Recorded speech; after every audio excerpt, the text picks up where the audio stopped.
All right, so let me respond to a question that was asked in the comment section of one of my videos where I'm talking about Bianca Belair is not being appreciated by the WWE. A lot of times, see, you guys got to understand something. Some of us just have different maturity levels. You can be the same exact age as somebody else or younger, but depending on how you was raised and how things was exposed to you and how you're able to understand what's in front of you, a lot of people don't. That's why you always hear old people, elderly people say, old fools used to be young fools, right? At some point, you got to grow up and realize you've been seeing things, you've been bamboozled for way too long. You hear me talk about inclusion. Do you guys understand what inclusion means? Okay, if you understand what inclusion means, do you understand what the illusion of inclusion means? Now, it's self-explanatory if you understand what those words mean. So let me show you something. The person in the comment section mentioned how her title reign was long, and she had this and she held that, and right? And then you also have to look at who wasn't there at the time and why. Some people get things just out of default. They get certain opportunities because of. Let me explain, because I said it in the video, and I told the person, if you listen to what I said and you still don't get it, there's probably nothing that I can say to you that you're going to understand about the situation. It's too much for me to sit there and type all of this stuff. So I'm making this video specifically for this. Who do you see on the thumbnail? You see Rhea Ripley. You see Charlotte Flair, right? You see what's her name?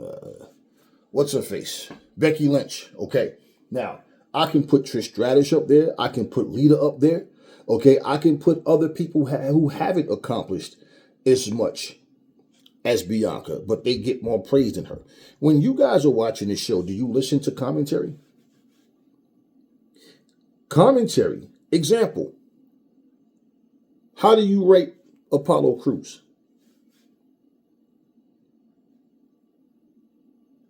I want you to think about that. How do you rate Apollo Crews? To me, Apollo Crews sucks. And that's simply because they make him suck. But when Apollo Crews comes to the ring, and he's in that ring, what do commentaries say? He's a fierce competitor, one of the best we have here. He's a veteran of this sport. Oh, Apollo Crews is hard to beat as anybody else. He's just as good as anybody else. On any given night, any WWE superstar can beat any other WWE superstar, right? They always say this kind of stuff. Now, listen to their words, but let's look at his accomplishments. Do they add up? So you're smart enough to know they're trying to oversell this guy, right? They don't want him to be what they describe when he's in the ring. He's a fierce competitor, one of the best in WWE. Really? Really? With his sorry-ass resume? Really? So,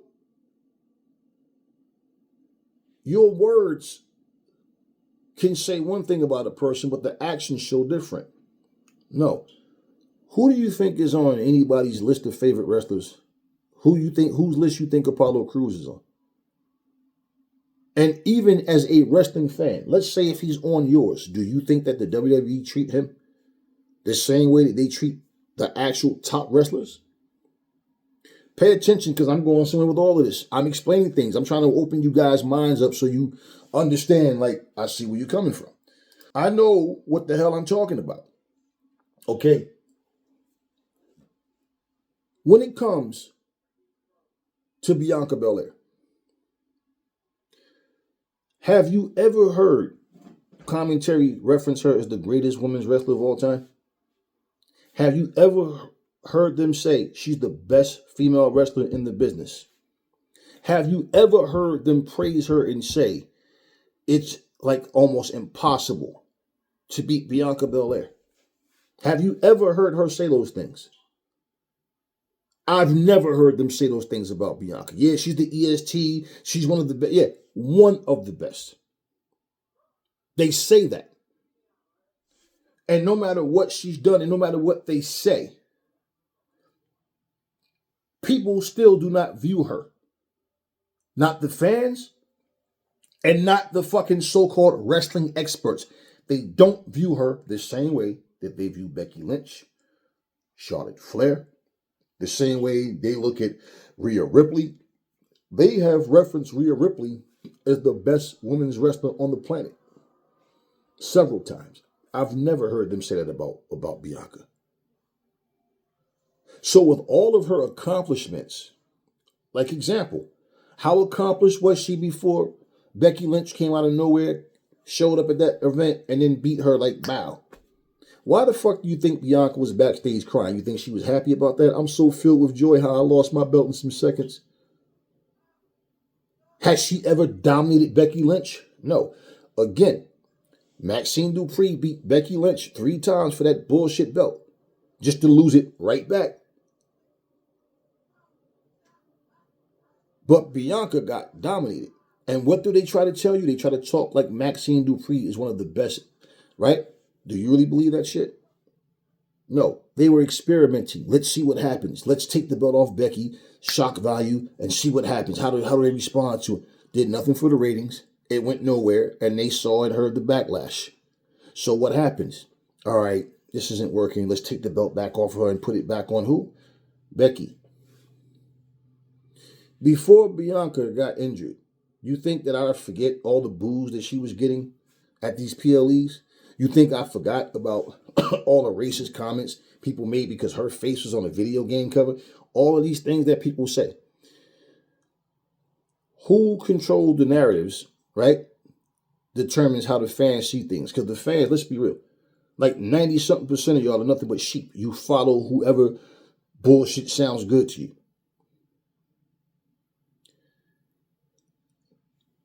Trish Stratus can come back and win a fucking title right now. At her age and whatever she can and can't do anymore, right now. Trish Stratus comes back, she's referenced as the greatest of all time. Yeah, they'll 5, 6, 7 wrestlers they'll call the greatest of all time. Not Bianca. They've never called her the greatest of all time. All they talk about with Bianca is her strength, her athleticism. But they do not ever reference her as the greatest women's wrestler of all time. I don't personally care about any of it. I don't even believe in the greatest of all time. Okay? Nobody in this business ever got my attention the way Sting did. You think I'm going to sit here and argue or debate with you? But fuck you. You're not. Okay, you can talk about whoever you want. Sting was the guy that I like watching. He's the person I followed in this sport, this genre, whatever you want to call it. You know, China, Medusa, Awesome Kong, there's others. Ultimate Warrior. You know what kills me is when people say, "Oh, but he couldn't wrestle. He could." Oh, shh. Aren't you the same people that said, "But it's a work. You know, it's like it's characters." So right. So who the fuck are you to tell somebody who they should or shouldn't like? Because it doesn't matter if he did drop toe holds or sunset flips or what. It don't matter about any of that. What matters is, was he entertaining? Did you get behind the character? Everybody wasn't a good wrestler. You got a whole bunch of people that you like. And if you really look at their skill set, you'll realize this motherfucker really wasn't even that good. But hey, the fans loved them. And bottom line for me, that's all it came down to. I realized that they were characters. I told you before, wrestling back in the day, they felt like real life superheroes. Now they feel like a bunch of sociopaths, a bunch of fucking mental health victims that just can't figure out nothing and they just complain about everything. That's what they all feel like, the majority of them.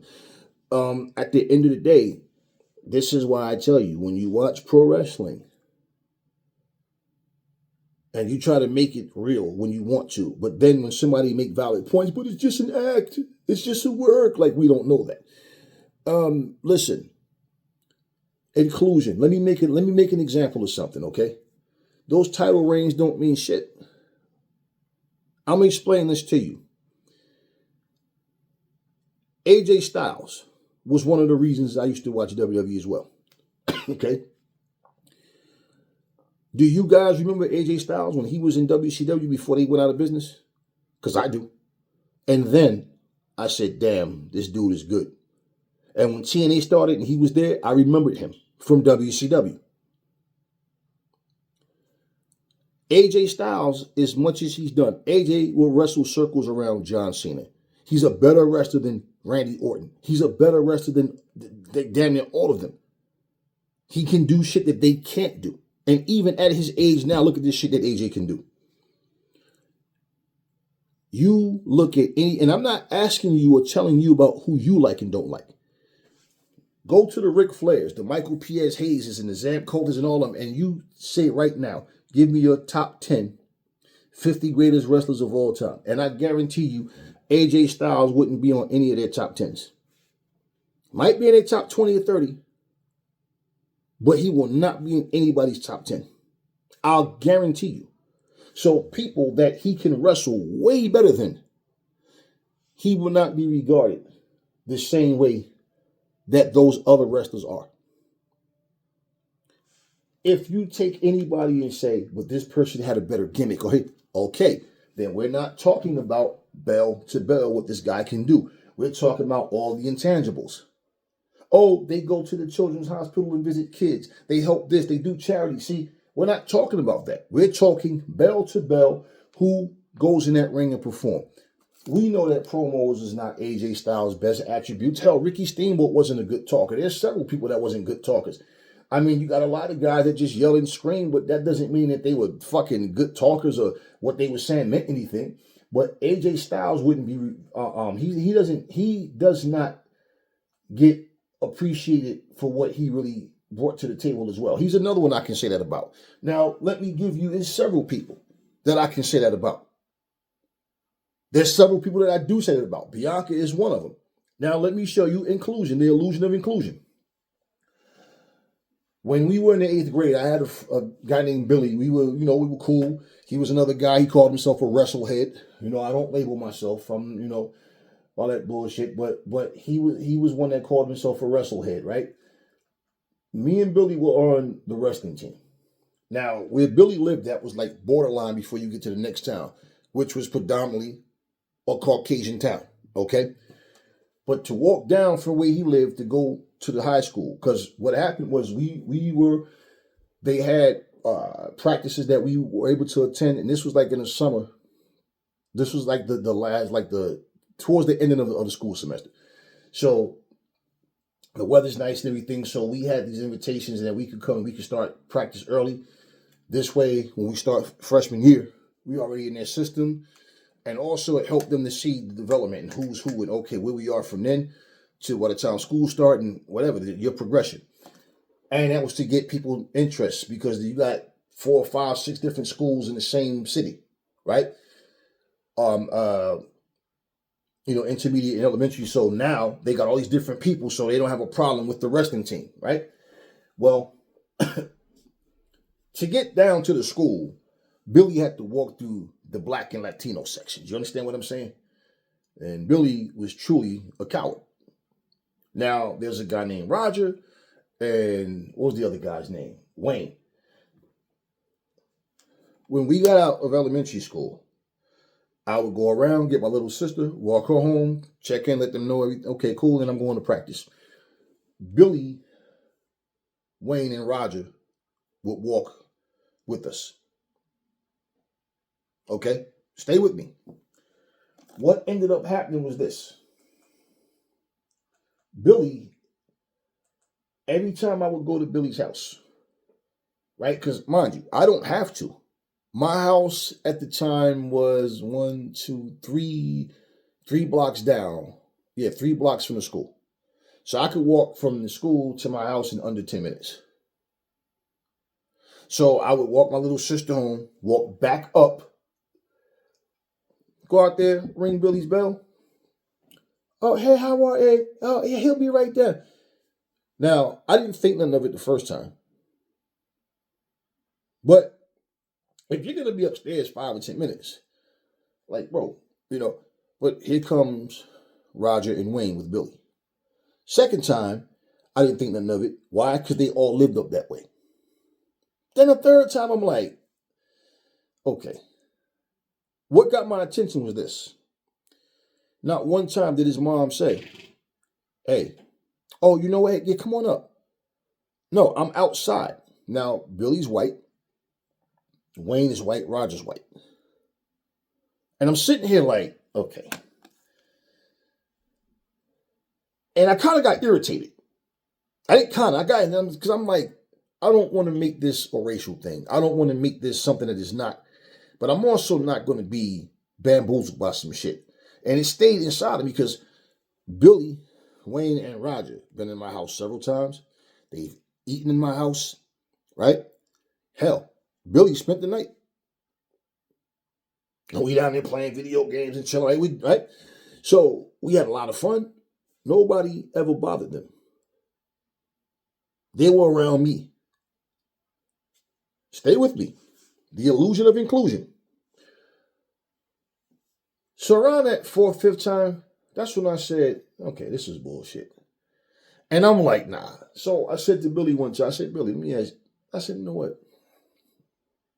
Nah. So I know what I'm going to do. I walk my little sister home, then I walk my black ass to the school. I can go get Billy. Billy, Wayne, and Roger didn't show up for practice. The next time I said, what happened yesterday? What you mean what happened? I went to practice. You need a chaperone? Yeah, that's what it was. They depended on me to keep them safe in case any of the blacks or Latinos would try to clown them or something. They were three nerdy dudes, man. We used to draw. We did all this, whatever. And I protected nerdy motherfuckers. I didn't let people, and I never liked bullies. Nobody was going to fuck with me. And, everybody knew me. So, yeah, if you with me, you're good. That's what this was. And it was a couple of sucker-ass motherfuckers that I found out about. But you understand what I'm saying? Do you understand what I'm saying? I am walking up to get you. You know what started happening? And I don't have to do that because I live this way. So I'm going back up this way to get you just to come back down this way. And we're walking. So what started happening was this. Billy lived this way. The school was that way. I lived that way. Him, Roger, and Wayne would walk up because the next town, the bus station was right there. And they would go across the street and get the bus to come down to school because they were too pussy to walk down, scared. And then I came to Billy one day. He came to me and he's like, "Are we good? Like, I said, Billy, let me ask you something. Why is it every time I come to your house to get you, Wayne and Roger is upstairs? You guys will be up there 5-10 minutes. And I'm like, nah, fuck this. I'm not no goddamn puppy to be leaving on the fucking porch like you. So why is it your mom, nobody ever say, hey, come on up, but they're up there from the time you guys leave school. They're up in your apartment. Billy ended up admitting his mom was racist. And I said, so why you don't come to practice?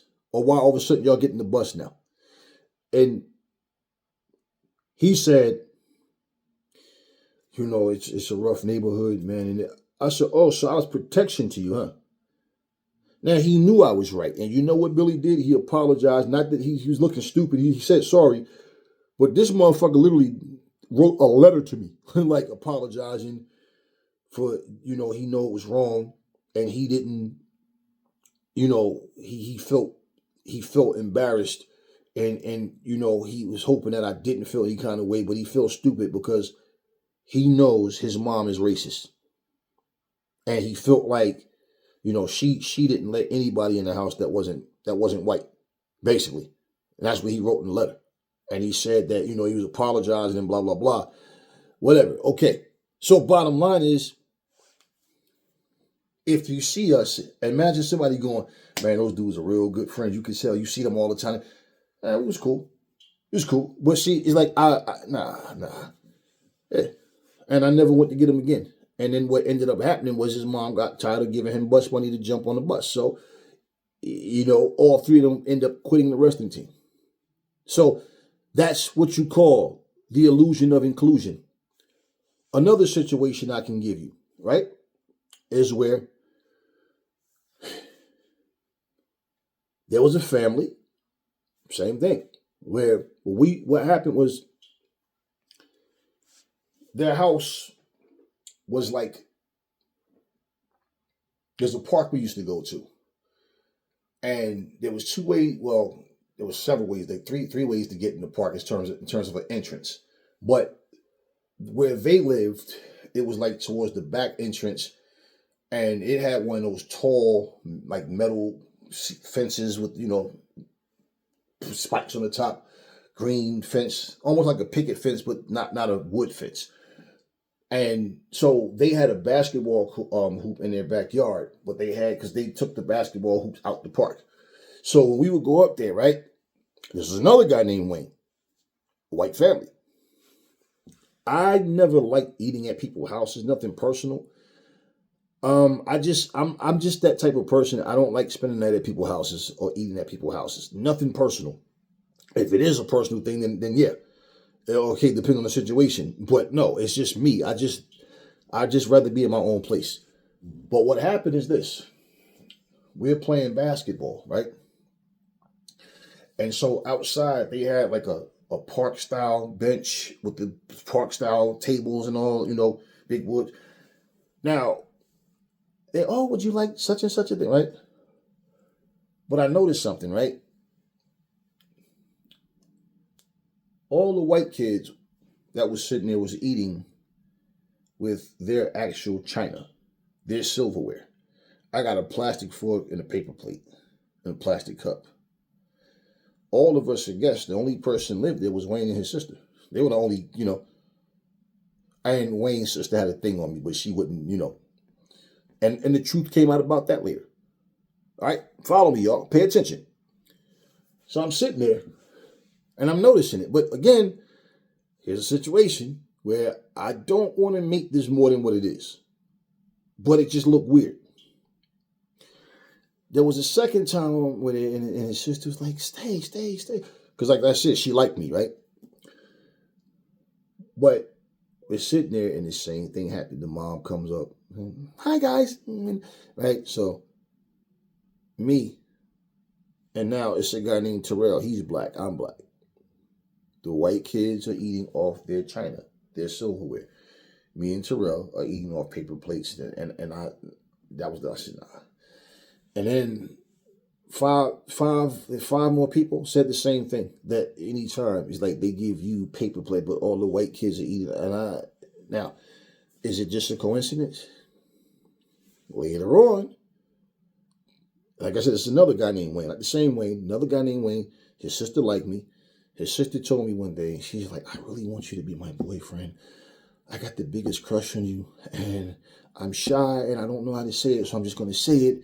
And my mom is racist, and my dad's racist, and I know that they'd kill me if they knew I had a crush on a black guy, because they always tell me don't ever, ever, ever trust those people. And if you bring them around here, you make sure that you keep your eyes open. Don't eat all this. Don't eat behind them. Don't drink on them. Do not ever share soda or anything or whatever, anything you want. We provide everything. Don't bring them in his house.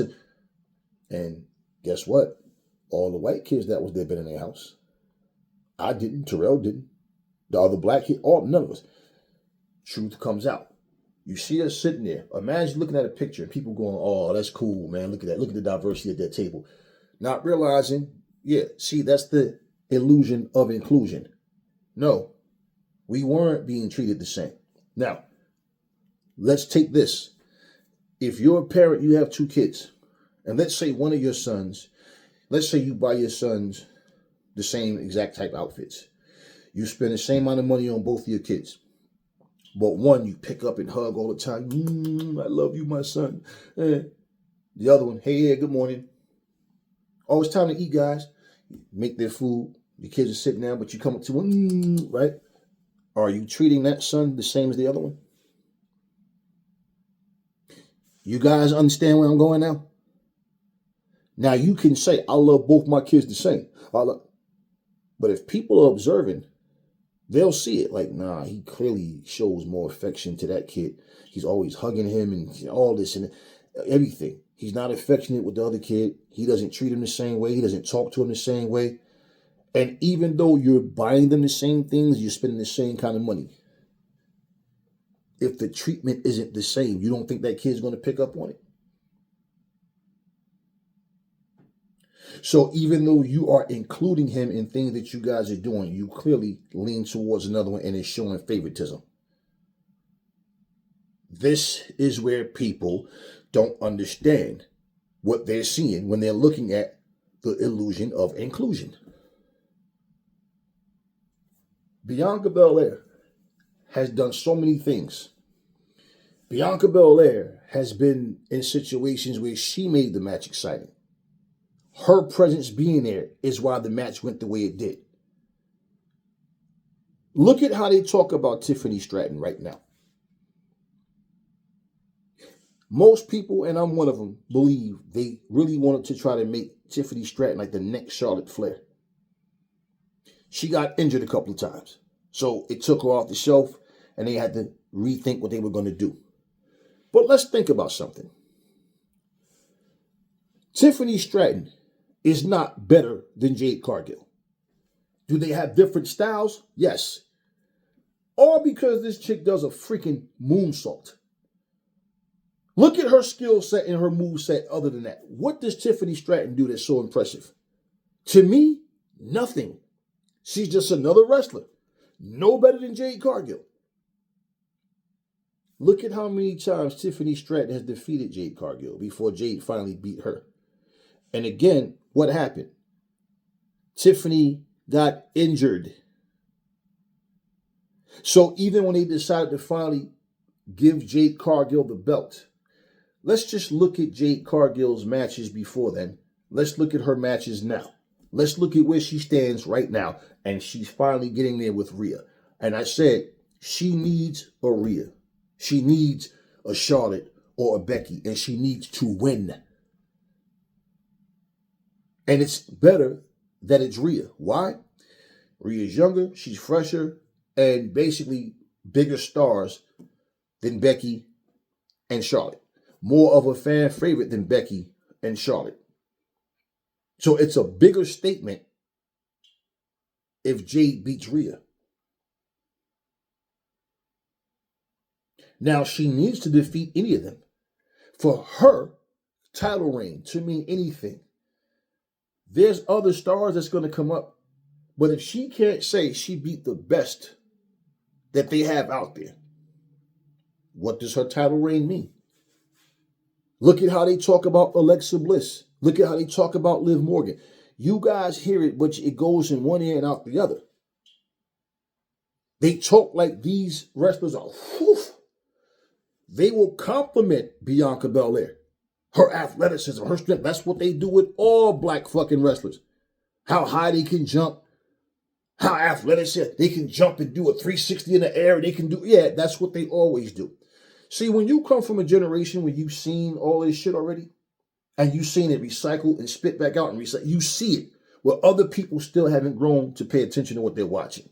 Let me give you an example, another example. If I ask you, which, and I don't care or believe in no greatest of all time. I don't even care about the stats and the numbers. Shit happens. People do different things at different times. But let's think about this. There was a time Joe Montana stood alone.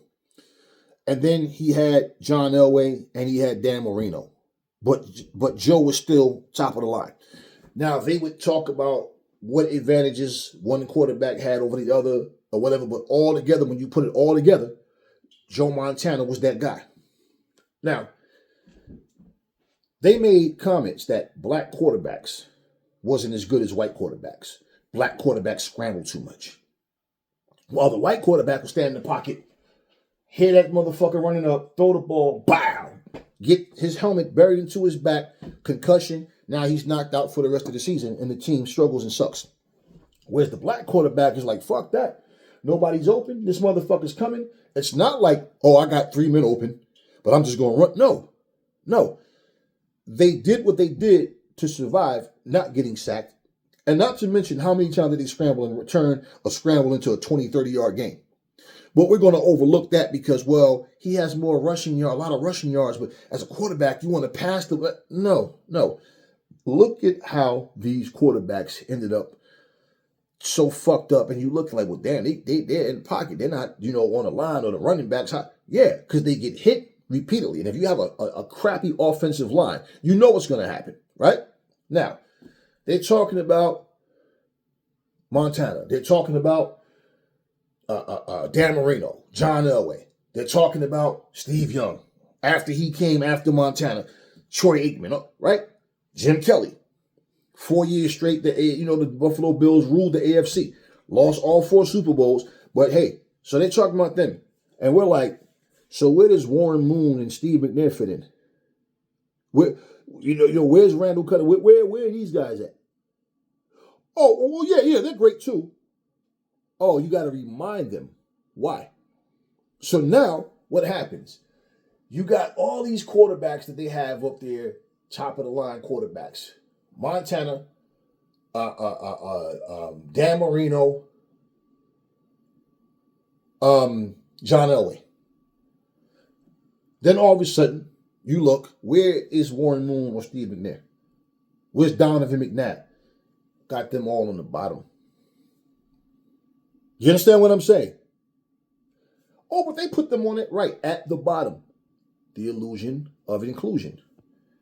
Dan Marino had that quick release. Wasn't a good scrambler at all, right? But he had that quick release, and one thing that the Miami Dolphins were able to sustain for a long time was a solid offensive line. And they sucked. They lacked the defense. The line was strong. They had a good receiver, okay running back. They didn't have a complete all-around, well-rounded offense. Now you could say if you put Montana. If you put Dan Marino on a different team, he'd have did better. Maybe not. That's neither here nor there. Now, when you talk about the 90s Cowboys, the 90s Eagles, the 90s Redskins, when they first had all those 300-pound guys on the offensive line, now you're talking difference. Because the difference was the size, which is why these guys were dominant over the rest of the league until the rest of the league started and they started getting these and beefing these guys up, 350-pound guys on the line, So, now we're talking about, now we have the size too. But even if you put him on the 49ers, I don't think he does as good, and I don't think that the 49ers win as many Super Bowls with him. Why? Joe Montana could scramble. Joe Montana would run and gun and throw that shit down the fucking field as he's diving. You understand? Joe Montana was different. John Elway had a very strong arm. Now, he may have did better. I believe Elway would have did better with the Niners than Marino would have. Because with or without a good line, both of them could scramble. Now, they wasn't the fastest, but they had the understanding of what to do. The problem with Marino was he was slow, and scrambling wasn't his thing. So if he didn't have a comfortable pocket to be in because of a good offensive line, well, he was going to be in trouble. Back in the day, the Detroit Lions had a quarterback named Eric Hippo, white guy. What was he known for? Scrambling. But they never, ever called him out and said nothing about him scrambling. These are facts, guys. Oh, Michael Vick runs too much. All of these things that they said. But they overlooked the success, the completion rate, and everything. They overlooked all of these things. Why? Because it's something that people say. It's like some unwritten rule. Once a person says something and they put that shit out to the universe, it's like, okay, everybody starts jumping on it. So now we said it, we have to stand by it. And they will always say the same nonsense. But then through the years, the generation coming up goes, how come they don't talk about Steve McNair? How come they don't talk about Warren Moon? Why they don't, right? And they see what these guys are doing. Watch the reaction videos. And you will see the bias. Same way they said black guys wasn't good at three-pointers. Black guys could only run and jump high. Right? All of these things that they said. Right? Then you start to hear the white men can't jump stuff, right? So you understand what I'm saying? It becomes a thing of, we're going to just categorize people. So what am I telling you? When people start throwing your name in, okay, let's take the best of the black quarterbacks. Let's take Donovan McNabb. Okay, we'll use him. Right? Well, we got 10 white quarterbacks, so let's Let's pick two. Let's at least give them two to put in the top 10. You understand what I'm saying? So do you understand me? They're not looking at your accomplishments and being honest. They're looking at your skin color and saying, well, let's do a show. And let's say, who's better? Steve McNair? Donovan McNabb? Randall Cunningham? Michael Vick? Warren Moore? Oh, so now you're going to, let's see who's best out of the black quarterback type. Do you see, we saw this shit. So if you didn't come up into this shit, then you don't know what you're talking about. Because you're speaking based on what you see now, but you don't understand how things got to this point. Nobody, Thanos snaps, and all of a sudden everything's different. No, it's through time you see the buildup. So they're including these black quarterbacks on the list at the time because of complaints and to not look racist. But they don't really want them there. Now, to my white friends out there, I want you to picture something. And just use your common sense and be honest. If I invited you to my house, let's say 5 white people right now watching this video, and I invite you to my house, right? Now we got 50 people sitting in my backyard, all cooking and having a good time. Now, for me, anytime I have a cookout, everybody's eating off paper plates and plastic, and because all that shit's going in the trash. I'm not fucking doing all them goddamn dishes. But understand what I'm saying, okay? But let's just say, all right, let's make it more. We have 15 people outside, okay? 10 black, 5 white. All my black people are eating off of my china, my silverware, my glasses and cups that I got to rinse out, wash, and reuse every day. But I'm giving all the white people plastic and paper. You don't have to be racist. I don't hang with racists. So if I know you're racist, I definitely wouldn't be around you. But wouldn't that get your attention that every time you come and eat with me, all the people of color are eating, okay? Off of, let's just say all my black American people are eating off of, like I said, my dishes. This shit, okay? Not something I'm going to throw out. But all the white people are eating off of paper and plastic. That would not get your attention? Of course it would. But again, we could take a picture. They see all the blacks and whites chilling it. A picture can be very deceiving. I mean, I know people personally who was arguing like cats and dogs, man. Took a picture and all smiling. That picture, they like the happiest couple in the world. Now, I was there. No. They divorced the same night. No. And they were arguing a whole lot. Nope. Again.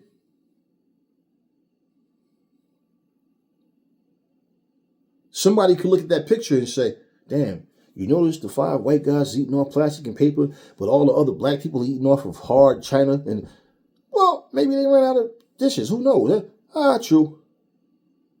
But you know the true story. Nah, man. I've been attending his cookouts, and every cookout, all the white people eat off plastic and paper that goes in the trash, disposable stuff. And all the black people just, right? You wouldn't notice that? Of course you'd notice it. Yeah, you'd notice it. And if you look at Bianca Belair, even with her absence, right? People keep saying what? That's going to be the surprise. When she comes back, it got to be Bianca versus Jade Cargill. I say not right away. Because for her to come back right away and lose automatically does what? It kills all of her momentum. For her to come back and beat Jade and slay the dragon, then Jade was no different from nobody else. So all that big muscle, this, that, what does it mean if you can't say, I beat the top people? Think about this, y'all. When Goldberg came to WWE, Jim Ross and several people finally admitted this later, some years later, that WWE misused Goldberg. It's not Goldberg's fault. It's WWE. I said the same thing. Let's look at how they treated Goldberg when he came to WWE. Goldberg came in. First night he walks out, The Rock's in the ring. He gets confronted by Goldberg. They circle each other. The crowd's chanting, Goldberg, the whole time, right? Now, everybody I want y'all to pay attention to everything I'm saying. This is all about the illusion of inclusion. Everybody in that motherfucker is chanting Goldberg's name. So him and The Rock shout some words back and forth at each other, and basically Goldberg spears him out of his boots. And the crowd goes nuts. Goldberg's in WWE. And Jim Ross and everybody hollers how the fearless Goldberg, the unbeatable Goldberg, right? And what happens? The Rock comes out. Goldberg is not known for really cutting promos other than the "you're next." There's nothing he's saying. Like, he's not insulting you. He's not cracking jokes. No, he just basically say what he's going to say, get right to the point. He's not known for that, right? So what did The Rock call him? You bald-headed whisker biscuit son of a bitch. You know, right? He's cracking jokes. He's making fun of him. He's right. Now notice, who's the face and who's the heel? Goldberg is the face, The Rock's the heel. What happens? Goldberg comes out to the match against The Rock, and the fucking fans starts booing Goldberg, who's the face, and starts cheering The Rock. People gonna pull that over Goldberg was good. Fuck out of here with that. It's like when you look at Jade. They saw Jade over in AEW and know that she was well protected and she was she's a ass kicker. That's what she's supposed to be. No, WWE wants to tweak her and change her to something else. But wait, Goldberg comes there as the face. He's getting booed out of the fucking building against a heel Rock. Why? Because The Rock made fun of him, made him laugh, talk shit. What do people say about women? If you can make a woman laugh, she will really like you a lot. Right? Because you know how to get, right? Yeah, you know how to get to her when she's feeling down and out, but you can make her laugh. You can put a smile on her face, right? Doesn't mean anything else about you gets to her, but you can make her laugh. So for that reason alone, she might look at you a certain way, but doesn't mean you guys are going to be in love or she's going to give you the same treatment, right? But people always say that shit. So laughter is a way to make something look harmless. Laughter is a way to get on people's good side. And he's making fun and talking shit, and before you know it, he's getting booed. And Goldberg, look at how many matches Goldberg had. Every time he wrestled, somehow his arm is hurt. And he's wrestling, and it's like let's handicap Goldberg. They put Goldberg in situations that it wasn't as entertaining as it should have been. And here's the thing, right? But he beat The Rock, right? And The Rock was going off to Hollywood. Christian Cage comes out. Nobody wants you here, Goldberg. Every WWE wrestler, nobody wants Goldberg here. So what do? Oh, he just happened to be backstage and run into Booker T, a former WCW guy. Look here, dog. I was a new guy one time. I know how it is, man. But listen, I'm here, you here. We go way back. We got some catching up to do. Don't worry about it, right? Meanwhile, in WCW, Goldberg was fearless. He was numb. He was cold. You know what I mean? Now he's walking around looking sad because nobody wants you here, Goldberg. This is the story. Let's remind, this is the way to keep the fans reminded. He's not the homegrown talent, y'all. So you want Goldberg to be a certain status, but we don't want y'all to like him more than Stone Cold, The Rock, The Undertaker. Yeah, they have their favorites. And this is facts.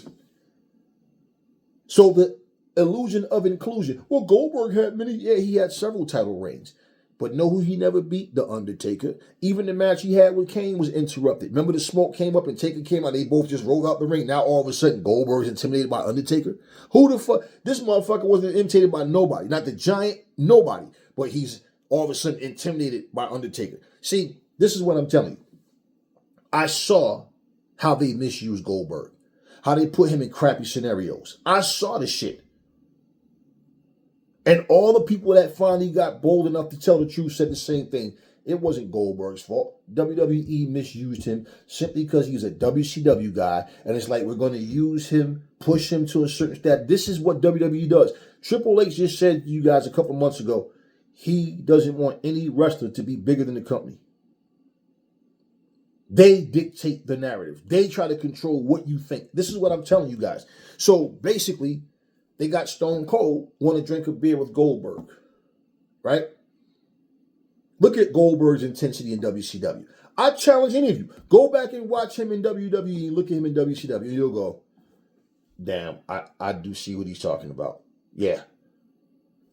Remember this? Stone Cold wants to drink a beer. Goldberg is just looking at him. Are you telling me no, Goldberg? You do know what happens if you tell Stone Cold no, like a father talking to his son. What does Goldberg do? He starts smiling. Yeah, Steve, I know what it means. In other words, if you don't drink this beer with me, I'm going to stun your ass. When the fuck have you known Goldberg to let somebody talk to him like that and get away with it? But this is Stone Cold. See, this is my point. The illusion of inclusion. All of a sudden now, Stone Cold is this fearless ass kicker, right? No. Goldberg wanted a favor. Remember that? It's something you can do for me. Next week, Raw, Goldberg, Batista. They make the match, then all of a sudden and drink the beer. But you understand what I'm saying? We want him to get punked. Another thing y'all probably don't remember is the match with Goldberg and Brock Lesnar. Well, Brock Lesnar was leaving to go play football. Goldberg stayed on. And what happened? At the end of that match, they booed both of them throughout the match. And then after the match, guess what happens? Stone Cold stunned Goldberg. Yeah, he stunned Goldberg. Nowadays, you might not be able to find that version. You might just find it after he won when they block out when he got stunned. Yeah, Goldberg got stunned. So he got punked. This is what I'm saying. So in other words, okay, we got The Rock. Even though he's making appearances here and there, he's off in Hollywood. You got Stone Cold. You got Taker. You got Triple H. You got Fortune, right? So we'll put Goldberg somewhere around there, but he can't be the top.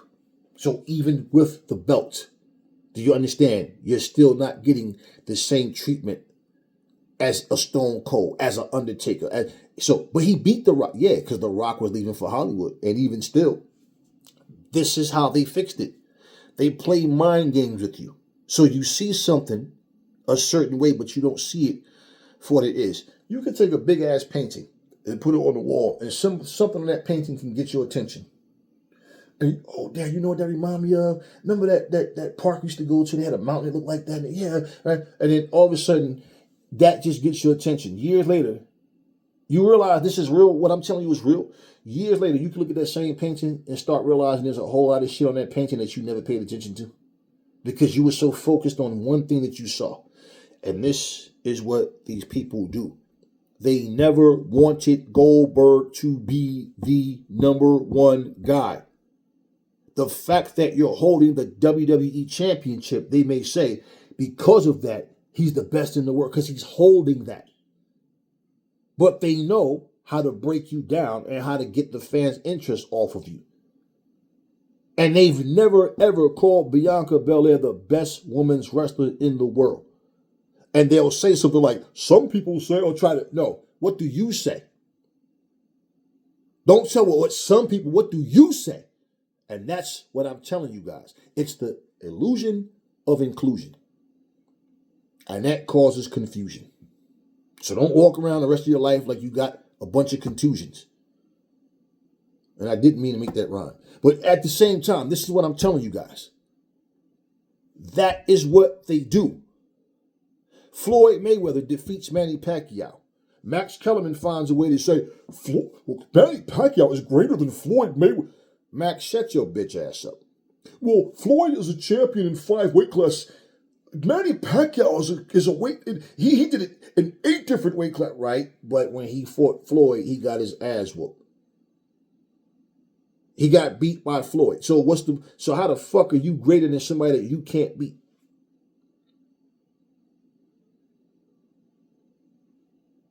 Michael Jordan has 6 rings.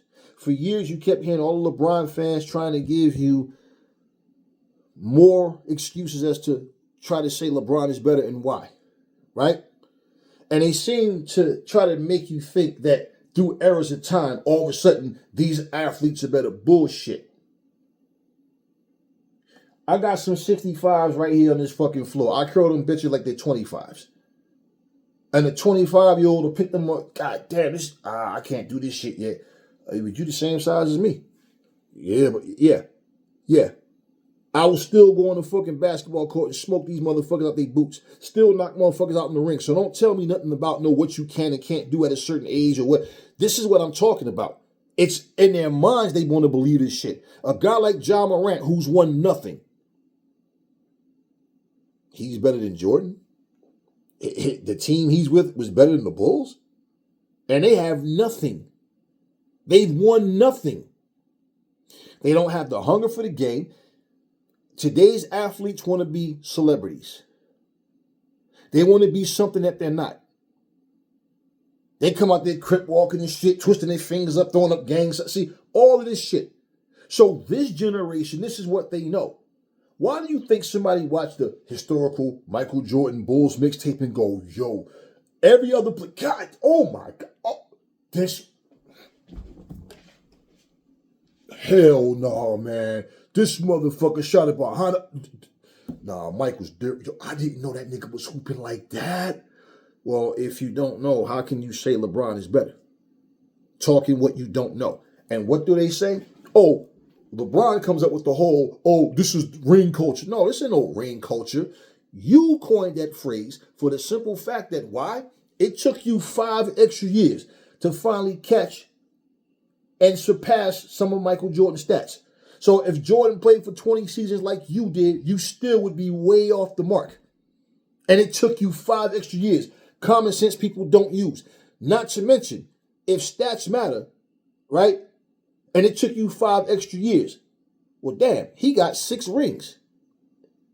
If you had 6 rings or had more, you would not mention ring culture. Why do you want to coin it the ring culture phrase? Is because him and Kobe both have more than you. Tim Duncan have more than you. But these idiotic fans will sit there and, well, yeah, rings don't mean nothing. I know, because they all got more than LeBron. And so my whole point with when you start talking about trying to include people in things and this generation will try to separate everything LeBron does from everybody else. But then they'll look at Jordan. While you're trying to insult him, you got Jordans on your feet, not LeBron's. And then 2, right?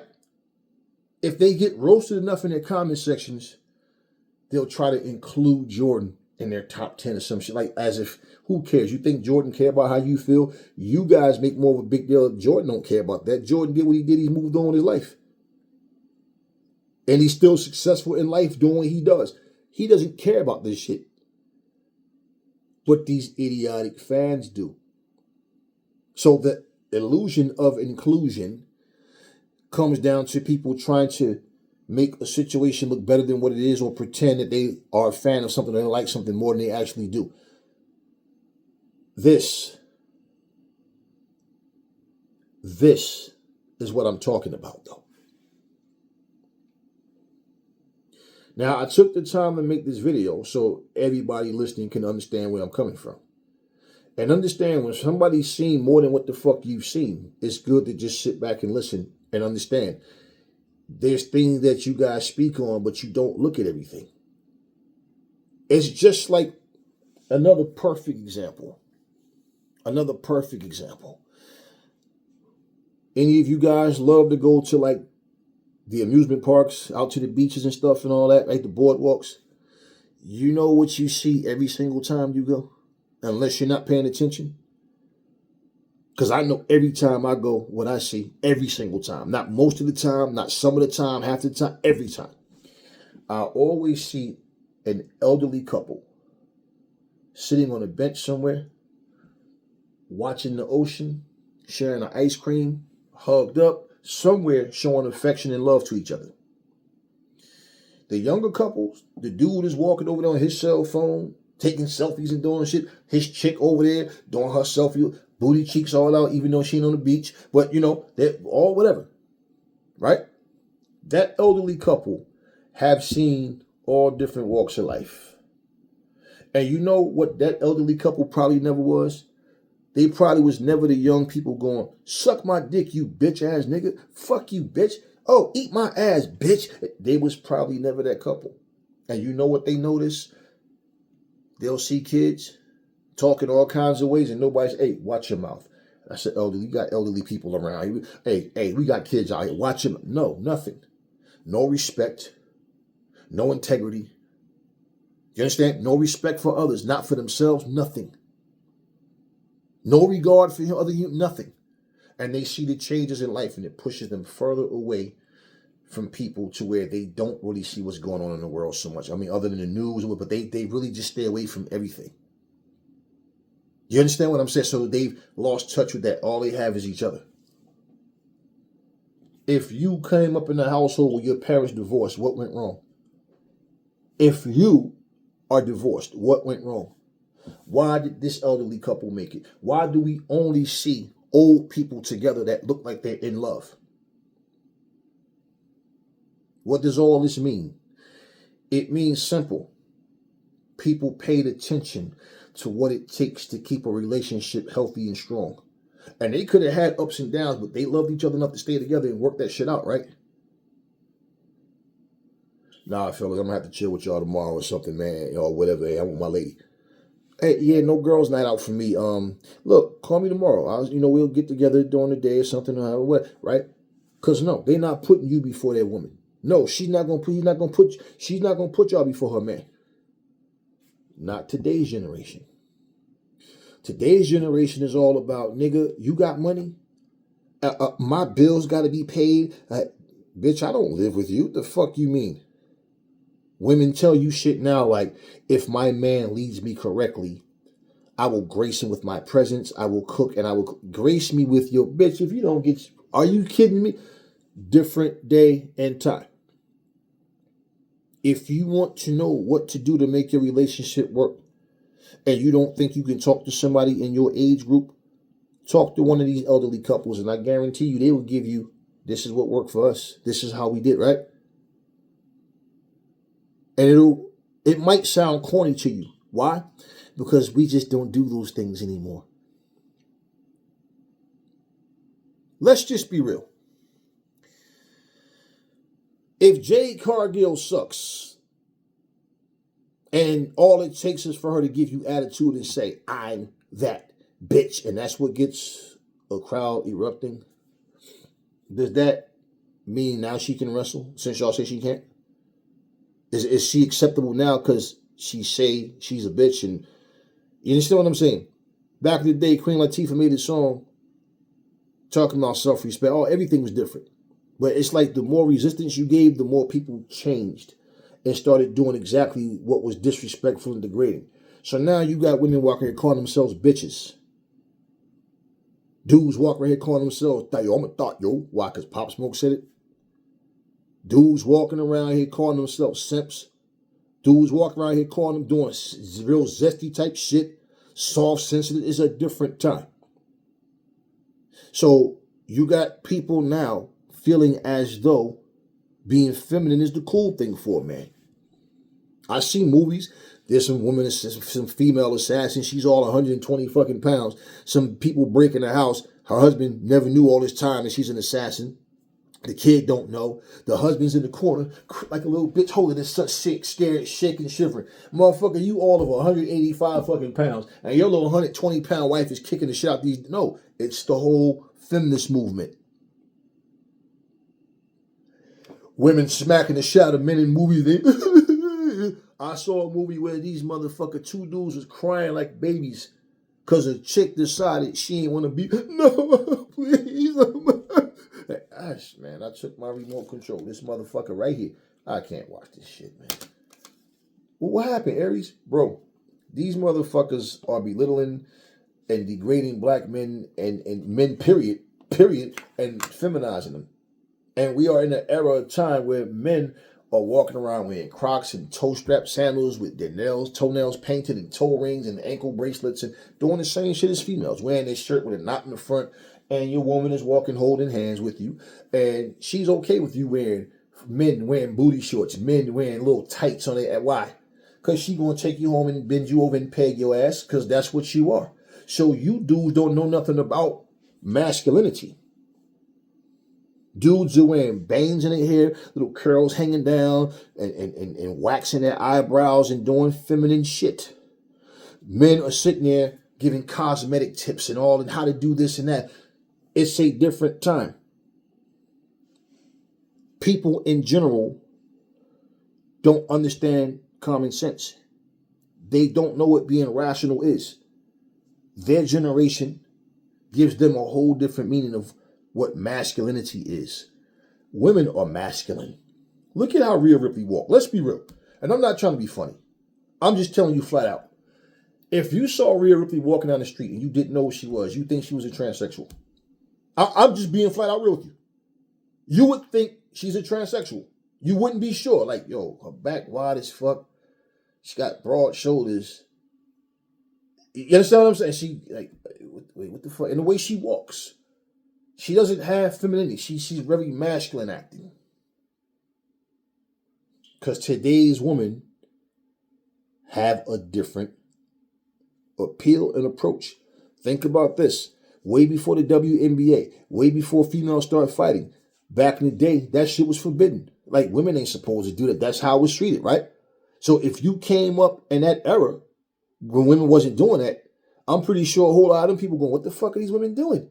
What are they doing? What are they, right? I never had a problem with women being athletic. I had a problem with none of that. But I don't want some masculine, manly acting chick. I don't care if you got a muscular physique. That shit don't bother me. I'm talking about your character as a person. Like, a chick could never come to me and be like, yo, nigga, I'm going to tap that ass tonight. I'm going to clap. Bitch, I will smack your fucking mind. Who the fuck you? Nah.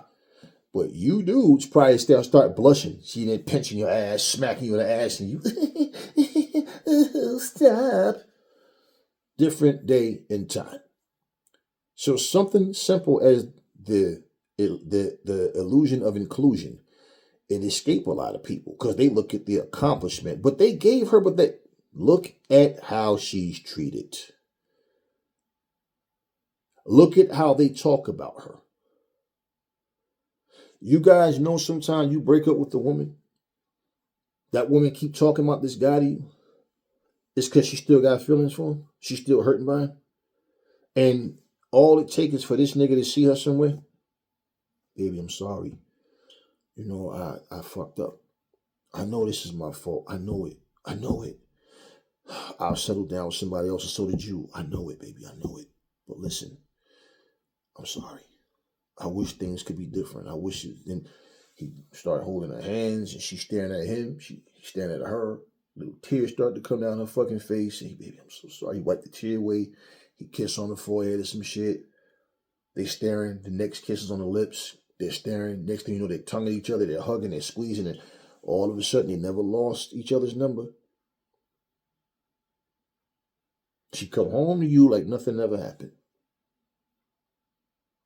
You go home to your chick like nothing ever happened.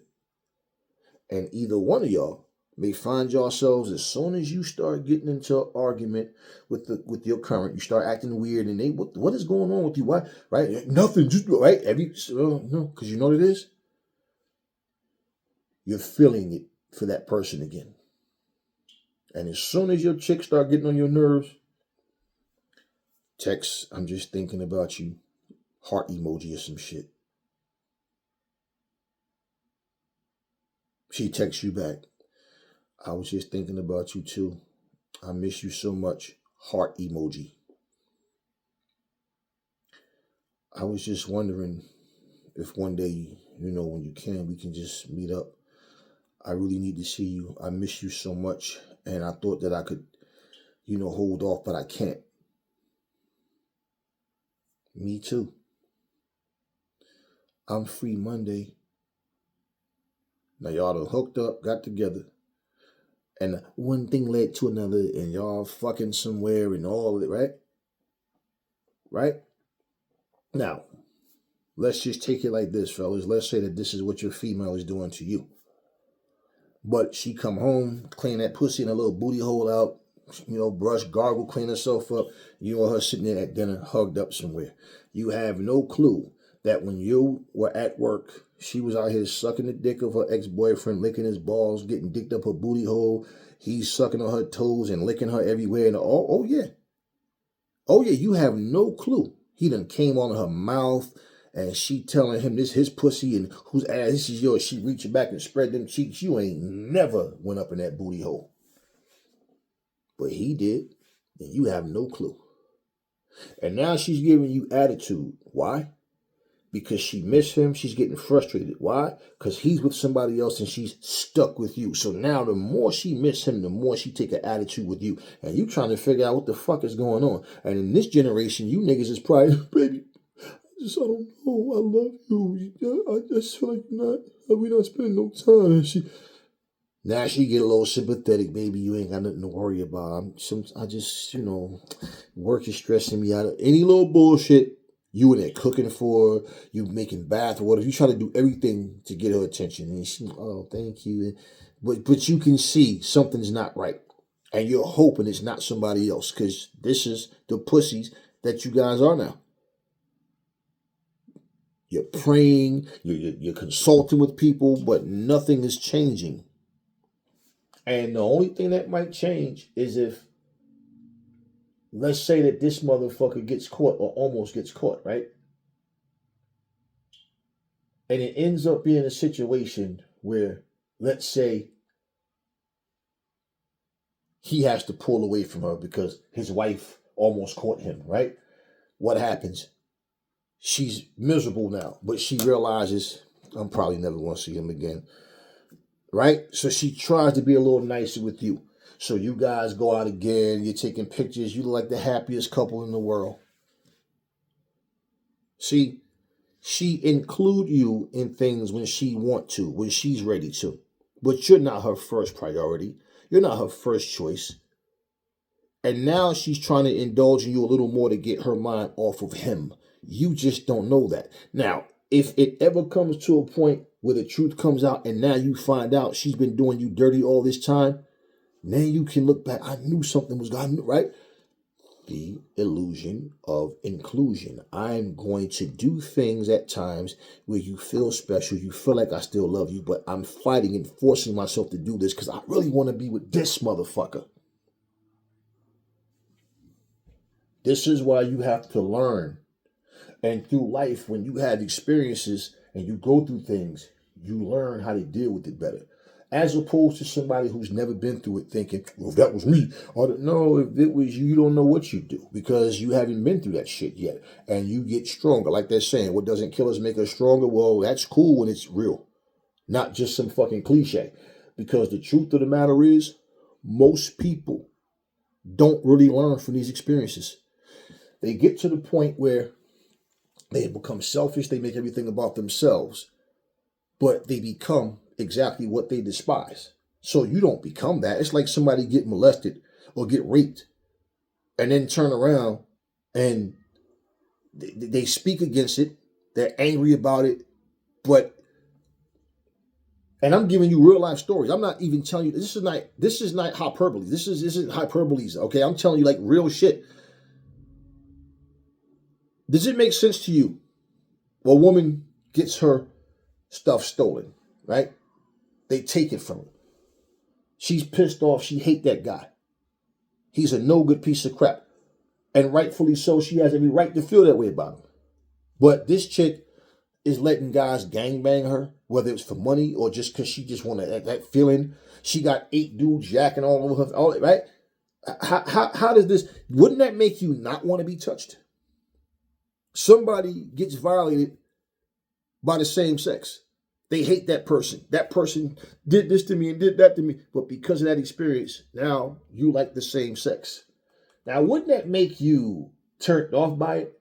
But somehow, now, you're dating the same sex due to someone violating and taking it from you. So somehow, even though it was taken from you, You don't like what happened. Maybe it's because of the person who did it, but somehow the effect is there because you was touched by a man. You was violated by a man. You are a little boy. Now all of a sudden you grow up liking men. Do you understand? So you got turned out some kind of way, right? Because something inside of you is making you embrace what you reject. You reject the person, but what they did, something you liked about it. You understand what I'm saying? So mentally, let me tell y'all something, man. Let me tell y'all something. I saw a video. I can't post it. I'm not even going to post this shit. Let me tell you, I saw a video on TikTok. And there was a black guy, some Christian guy, and he was like, I am saved and delivered. Not delivered with a T. I will not date a man. I am not into men anymore. I am no longer gay. I love a woman. I am, right? And the crowd, woo, yeah, right? Now, he's saying all this, and everything about him, even the way he talks, he just sounds as gay as can be. But he's saying all this, right? Now, here's the thing. It took you to have a understanding that the Bible says homosexuality is forbidden for you to come to the conclusion that you think is wrong. Okay, so let me ask you something. Just think about it. When you were attracted to men, when you had your eyes on men and you were out here sucking men off and doing whatever, and people around you were like, nah, I don't roll like that, man. You're going to have to keep that shit to yourself. You probably felt like, oh, he's so homophobic, right? Or he's right. You're not bringing up gay people. You are. You're the one talking about, and I'm letting you know I'm not interested in that, right? So now, because you read a passage and people telling you, but the Bible says you can't be a true Christian if you're doing that, right? Now you claim you are different. Now, what happens if tomorrow that same person has a personal fitness trainer or something? I'm just saying. And he's, showing them how to do exercise, and somehow you just wind up sucking this guy off and getting bent over again, and all of a sudden, well, I thought, do you understand? Now you have this illusion that God is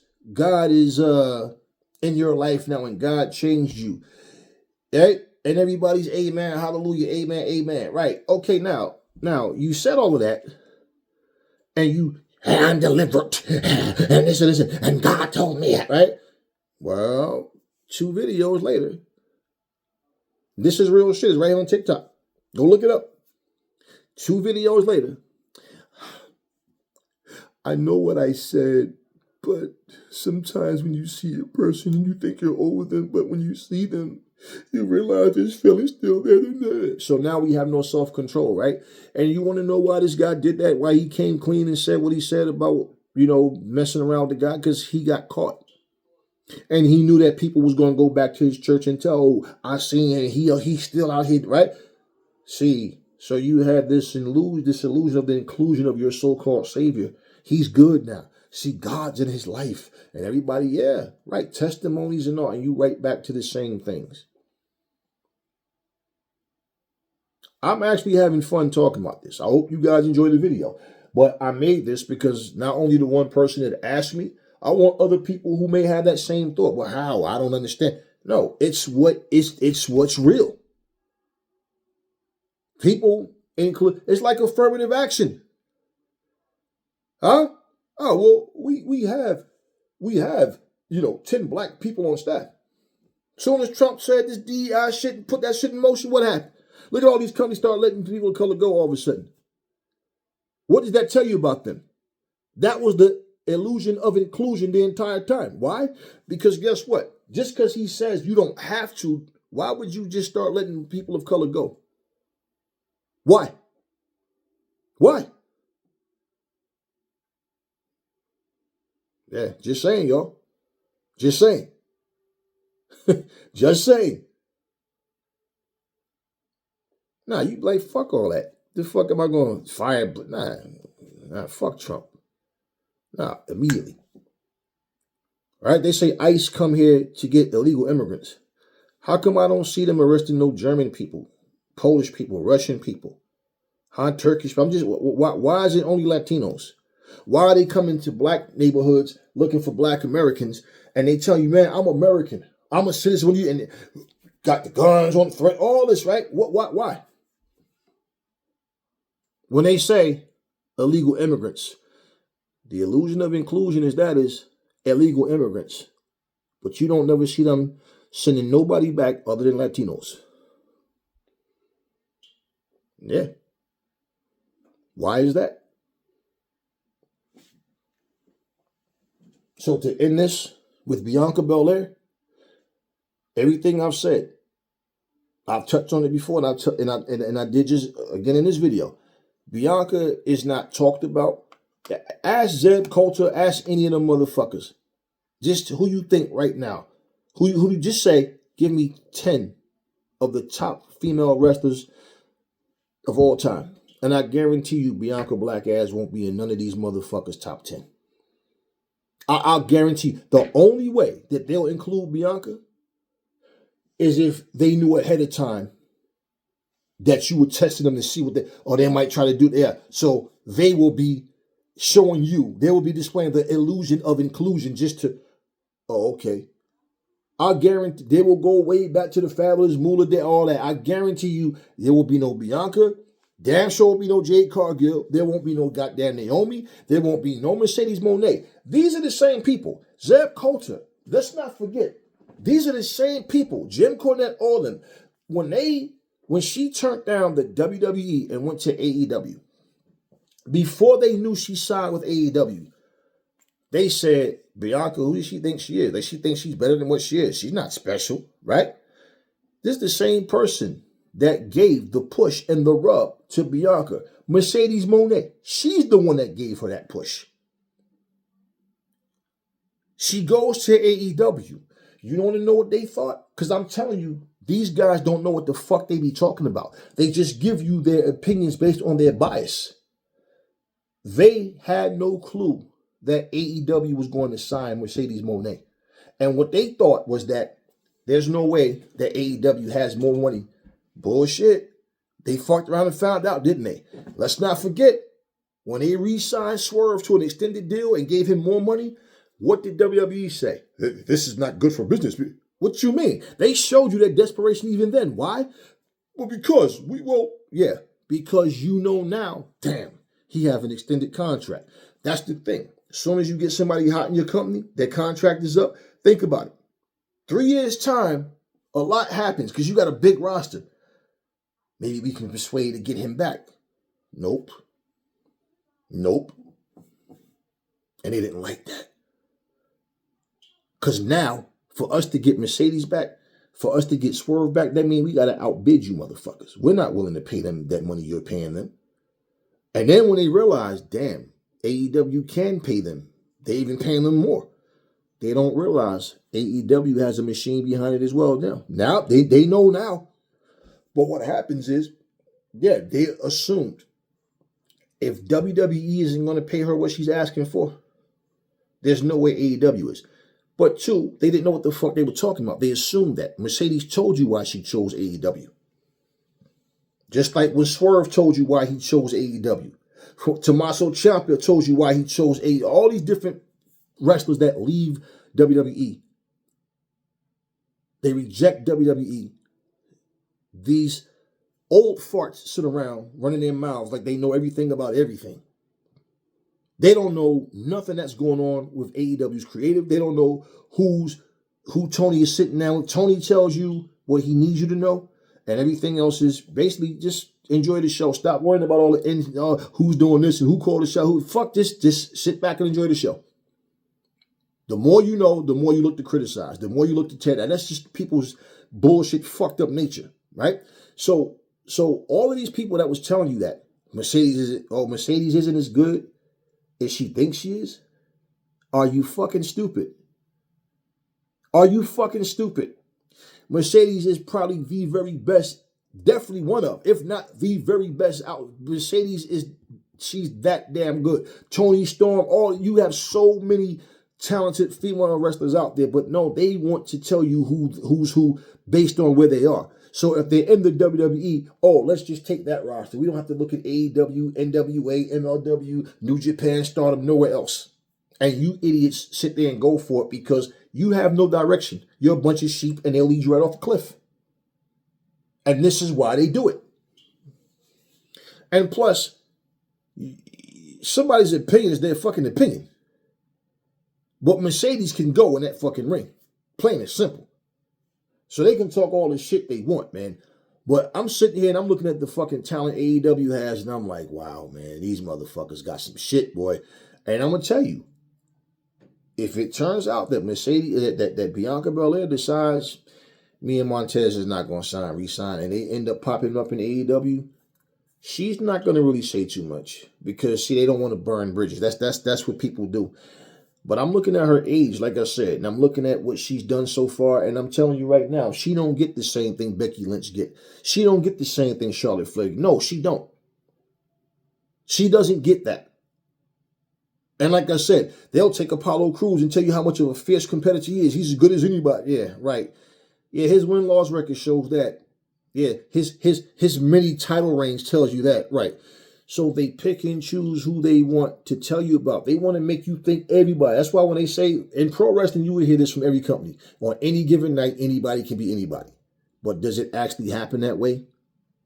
Not for the most part. And when it does happen, if the fans are against it, it's short-lived.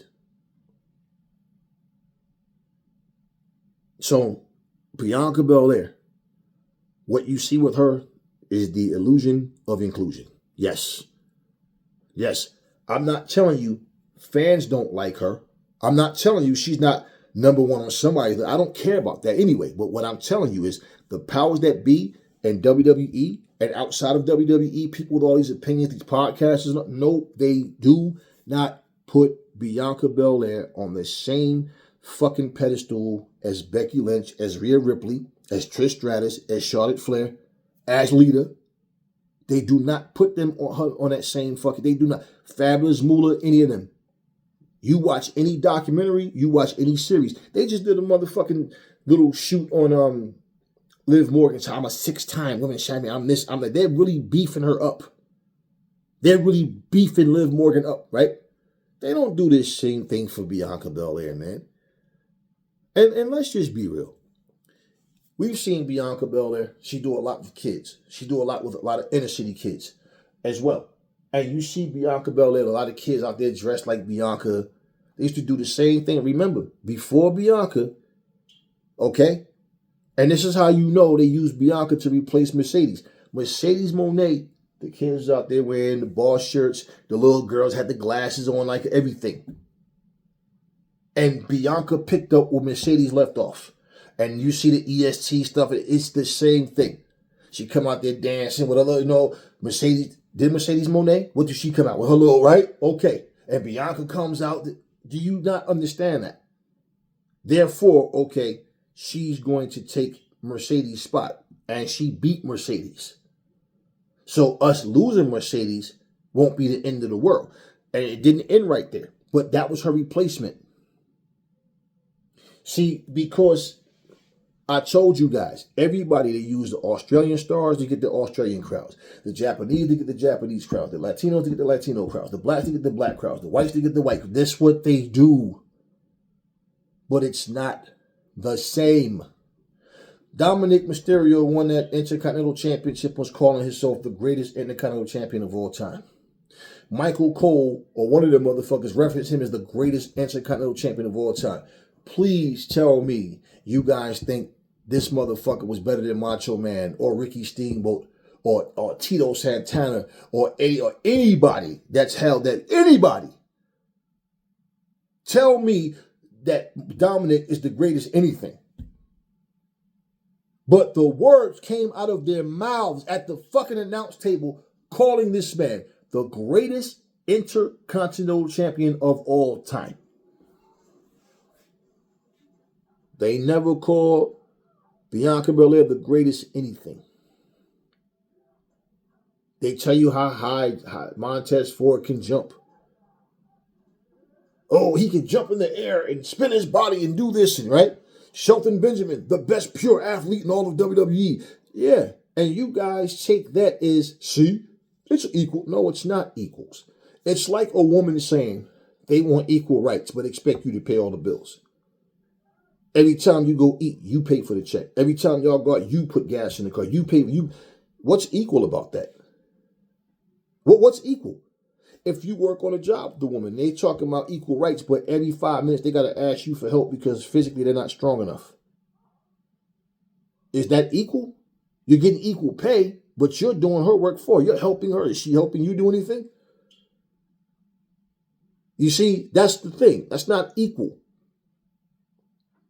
And I have no problem with women and anybody making their money and doing whatever, but I'm saying, look at it for what's real. No, if I'm making the same money as you and you want some feminist shit and acting like we're holding, because I'm a man, I'm a part of we holding women, but no. But you're not going to sit here and talk all this equal rights shit, but somehow I have to do everything and you just sit up and chill? No. Bitch, if your fucking car stopped running, you better fucking pop that hood open and I showed you what's what. I taught you how. You better pop that motherfucker open. Oh, but my nails. But I have on heels. Well, I guess your ass gonna wait till AAA come or something or whatever. You better learn. Bottom line. So yes, remember that term, the illusion of inclusion. That, my friends, is what people have done for so long. Jake Paul being a good fighter is an illusion. It's a lie. It's bullshit. This generation that asks questions like, what you think would have happened if Ali and Jake Paul would have fought? That'd have been a great fight. Oh, imagine Jake Paul and George Foreman. Oh, imagine Jake Paul and because he beat a guy in Mike Tyson that was 56 years old, that months before the fight had 8 blood transfusions, and basically, come on, Mike, but it's still Mike Tyson. Well, if he lived to be 80, he'll still be Mike Tyson. Do you still think he can go in the ring and do the same things? So because they make a big deal and talk about what Mike Tyson was, they make it sound like that's what Mike Tyson still is. So they overlook the simple fact that Jake Paul does nothing but fight old, washed up guys.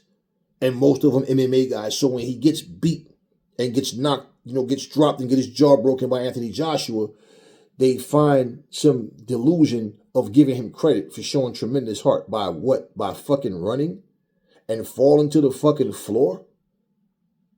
And do you guys realize, man, that fucking, if you just think about this, Jake Paul, even with this Misfits box and all that, Jake Paul, out of his own mouth, said, I don't know what I got to do to get my respect. It's simple, Jake. Fight a real fighter. He beat Julio Cesar Chavez Jr. and was ranked number 15 by the WBA, I think it was. How? Julio Cesar Chavez isn't even an active boxer anymore. How does any one of them get in the top 15 by fighting each other when neither one of them are ranked at all? I mean, if I'm going to be ranked number 15, that means I should fight number 15 and take his spot. But see, you guys get it all confused. It's like that question. If we were racing and you were in second place and I passed you, what place am I in? You know how many people go first? Let it sink in. It's real simple, but this is how you guys do. You guys answer questions based off feeling, not knowledge. And so when people don't like Jake Paul, oh man, people hate and give the guy credit. We ain't got to give him shit. He ain't earned nothing. If you beat old washed up men, you get credit for beating old washed up men, which means you don't get much credit for shit. Beat somebody your age, beat somebody active that can fight. He lost to Tommy Fury, clean and decisively. But we want to act like that didn't happen because while we know Tommy Fury sucks and Tommy Fury is a non-factor in boxing, but Jake Paul has credibility to his name in terms of his YouTube status, being a so-called influencer. One thing about fucking influencers, I heard a comedian say it and I'm like, you spot on. You can be called a fucking YouTube influencer without influencing jack shit. But it's a title that people hold. I can sit here and give you nothing but truth and facts. But there's people that got way more followers and subscribers than me. But what I'm not going to do is feed y'all bullshit. I'm going to give you real. And the fact is this. It's sad that grown men and women can't handle or understand grown-up conversations. Something right now I can say, you might not get it. Maybe 2030, 2032, you'll be going, damn, yo, I remember years ago, this dude, Aries said, I see what he's talking about. It happens all the time. Anyways, I've covered enough. I've said what I had to say. And I hope that you guys understand, because I'm not going to do this fucking video again. I'm moving on to other things. But yeah, the illusion of inclusion. No matter how incredible Bianca Belair is, they still don't make a big deal about Bianca Belair like they do with Becky, with Rhea, with Charlotte, with Trish, with Lita. They do not. They do not. And why that is, well, I have several reasons as to why it is. But at the end of the day, I said what I said.